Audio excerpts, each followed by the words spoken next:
Ang mabuting balita ng Panginoon ayon kay San Marcos. Papuri sa iyo, Panginoon.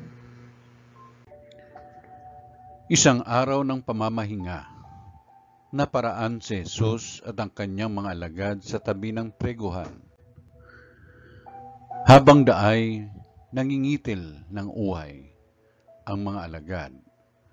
Kaya't sinabi ng mga Pariseo kay Jesus, "Tingnan mo ang ginagawa ng iyong mga alagad.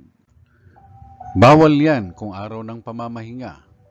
Sinagot sila ni Jesus, "Hindi pa ba ninyo nababasa ang ginawa ni David noong si Abiatar, ang pinakapunong saserdote, nang siya at kanyang mga kasamay magutom at walang makain?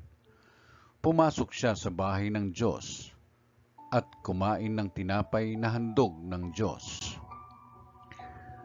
Ayon sa kautusan, ang mga saserdote lamang ang may karapatang kumain niyon, ngunit kinain niyon ni David at binigyan pa ang kanyang mga kasama."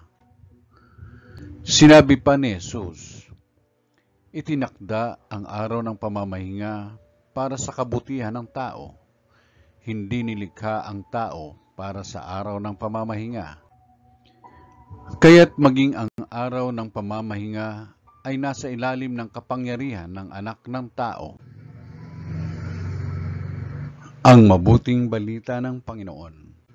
Pinupuri ka namin, Panginoong Kristo.